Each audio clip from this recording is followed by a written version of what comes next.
Blood hound season 2 கண்டிப்பாக எல்லாரும் பார்த்துருப்பீங்கன்னு நம்புகிறேன். ஒரு ஆசமான சீரிஸ். பார்க்காம இருந்தீங்கன்னா ப்ளீஸ் செக் பண்ணி பாருங்கள்.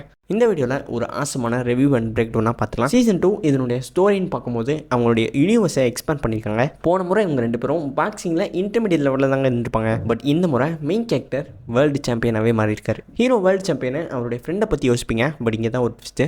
UFC இலியா டோபெரியா மாதிரி தனக்காக அவருடைய ஃப்ரெண்டு பாக்ஸிங் கரியரை விட்டு ஒரு கோச்சை மாதிரி இருப்பார். வேர்ல்டு சாம்பியனே வின் பண்ணியாச்சு, இதுக்கும் மேலே என்ன இருக்குதுன்னு யோசிப்பீங்க. IKFC அப்படின்ற இல்லீகலான டார்க் நெட்டில் ரன் பண்ணக்கூடிய ஒரு பாக்ஸிங் கிளப்பை இன்ட்ரடியூஸ் பண்ணுறாங்க. நார்மலான ஃபைட்டில் ஜிக்கிறத விட இதில் 100 மடங்கு அதிகமாக ஏர்ன் பண்ண முடியும். பாக்ஸிங் கரியர் ஸ்டேபிளான லைஃப் கிடையாது. உனக்கு எப்போ இன்ஜுரி ஆகும்னு யாருக்கும் தெரியாது. உன்னுடைய கரியர் ஃபுல்லாக ரிஸ்க் எடுத்து சம்பாதிக்கிறதுக்கு இதில் ஒரே ஒரு ஃபைட் பண்ணு, உன்னுடைய லைஃப் டைம் மேனிங்க நான் சிங்கிள் ஃபைட்டில் பே பண்ணுறேன்னு அப்ரோச் பண்ணியிருப்பாரு. நம்ம ஹீரோவுக்கு ஒத்துக்கிற மனசு இருந்திருக்காது. தன்னுடைய அம்மா அப்புறம் ஃப்ரெண்டுமே வேணான்னு சொல்ல டீலையுமே கேன்சல் பண்ணுறாங்க.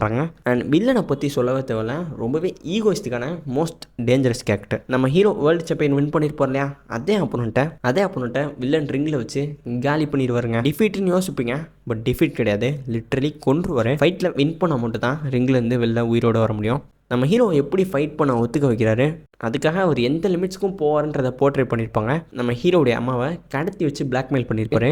இந்த பக்கம் நம்ம ஹீரோவுக்கு சீசன் 1 சப்போர்ட் பண்ண எல்லாருமே ஹெல்ப் பண்ணுறாங்க. ஒரு கட்டத்தில் நம்மளால் நம்ம ஃப்ரெண்ட்ஸ் கஷ்டப்படக்கூடாதுன்னு அந்த ஃபைட்டுக்குமே நம்ம ஹீரோ அக்செப்ட் பண்ணியிருப்பாரு. ஸ்டோரி எப்படி இருக்க போகுதுன்னு உங்களுக்கு ஒரு ஐடியா கிடச்சிருக்கும். சீரிஸ் எப்படி இருந்துச்சு, நான் எப்படி ஃபீல் பண்ணேன்னு ஒரு குட்டி ரிவ்யூவாக பார்க்கலாம். பாசிட்டிவ்னு பேசும்போது அஃப்கோர்ஸ் கொரியோகிராஃபி. ஸோ சீசன் 1 தான் கொரியோகிராஃபி அவ்வளோ சூப்பராக இருக்குதுன்னு பார்த்தா சீசன் 2 லிட்ரலி அதே ஓவர்டேக் பண்ணி போயிட்டே இருக்காங்க.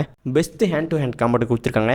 லைவ் ஆக்ஷனில் இருக்க எல்லா மூவிஸ் அண்ட் சீரிஸை காட்டணும். அவ்வளோ ரியலிஸ்டிக்காக ரொம்ப க்ளீனாக கேப்சர் பண்ணியிருப்பாங்க. போன சீரிஸில் பாக்ஸிங் மட்டும்தான் கொடுத்துருப்பாங்க, பட் இந்த முறை MMA கொண்டு வந்திருக்காங்க. எனக்கு பர்சனலாக UFC ஒன் சாம்பியன்ஷிப் ரொம்ப பிடிக்கும். அதனால என்னமோ தெரியல, சீரிஸை இன்னுமே அதிகமாக டீப்பாக கனெக்ட் ஆகி ரெஸ்ட் பார்க்க முடிஞ்சு. அஃப்கோர்ஸ் சீரிஸ் நல்லா இருக்கணும்னா வில்லனை பக்காவாக ஹேண்டில் பண்ணணும். அந்த விஷயத்தில் மிஸ் பண்ணாமல் வில்லனை நல்லாவே ஹேண்டில் பண்ணியிருக்காங்க. அவருடைய ஸ்க்ரீன் டைமில் அவ்வளோ டென்ஸாக ஃபீல் பண்ணுவீங்க. ரொம்ப ருத்லெஸ்ஸாக போர்ட்ரேட் பண்ணியிருப்பாங்க.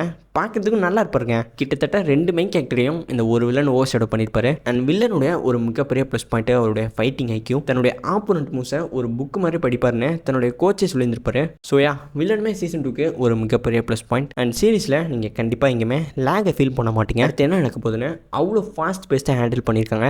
லேக் இல்லாமல் இருக்குது கண்டிப்பாக சீரிஸுடைய ஒரு ப்ளஸ் பாயிண்ட்டு. நெகட்டிவ்னு பேசும்போது சீசன் 1 பார்த்தவங்களுக்கு தெரிஞ்சிருக்கும், ஒரு எபிசோட் கண்டிப்பாக மறந்துருக்க மாட்டீங்க. மொத்த சீரிஸ்க்கும் ஒரு டேர்னிங் பாயிண்டாக அமைஞ்சிருக்கும். எல்லாரும் இறந்து போயிருப்பாங்க. டெத் ஆகணும்னு கிடையாது, பட் ஹை மோமெண்ட்டில் அந்தளவுக்கு ஒரு டேர்ன் ஓவர் கொடுக்குற ஒரு எபிசோட் இருக்குமான்னு எதிர்பார்த்தேன். அந்த மாதிரி எபிசோட் கொடுக்கல.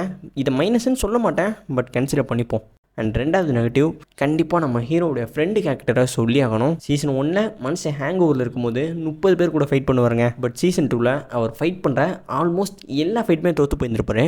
இதுக்கு நீங்கள் என்ன யோசிப்பீங்கன்னு புரியுது. அவர் ஃபைட் பண்ணுறதை நிப்பாட்டிட்டாரு. 3 வருஷம் கோச்சாக இருக்காரு நீங்கள்லாம் சொல்லுவீங்க. பட் என்ன இருந்தாலும் அவருடைய கேரக்டருக்குன்னு ஒரு ஆர்வம் இருக்குது. பட் அவருடைய கேரக்டரை கம்ப்ளீட்டாக நெர்ஃப் பண்ணிட்டாங்களோ அப்படின்னு தாங்க தோணுச்சு. சொன்னால் நம்ப மாட்டீங்க, சீசன் 2 நம்ம ஹீரோ கட்டிலும் இவர் தாங்க மோஸ்ட் சஃபர்டு கேரக்டரு.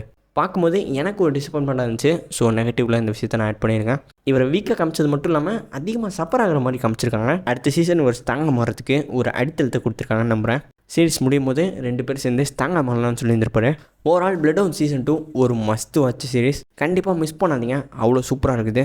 நீங்கள் அந்த சீரிஸை பார்த்து எப்படி ஃபீல் பண்ணுங்க, உங்களோட ஒப்பீனியனை கமெண்ட் பண்ணுங்கள். என்னுடைய பாயிண்ட்ஸுக்கு உங்களுக்கு கவுண்டர் ஒப்பீனியன் ஏதாச்சும் இருந்துச்சுன்னா அதையுமே கமெண்ட்டில் சொல்லுங்கள். இந்த வீடியோ உங்களுக்கு பிடிச்சிருக்கும் நம்புகிறேன். இதே மாதிரி புது வீடியோஸ்க்கு லைக் அண்ட் சப்ஸ்கிரைப் பண்ணி உங்கள் ஒப்பீனியன் கமெண்ட் பண்ணுங்கள்.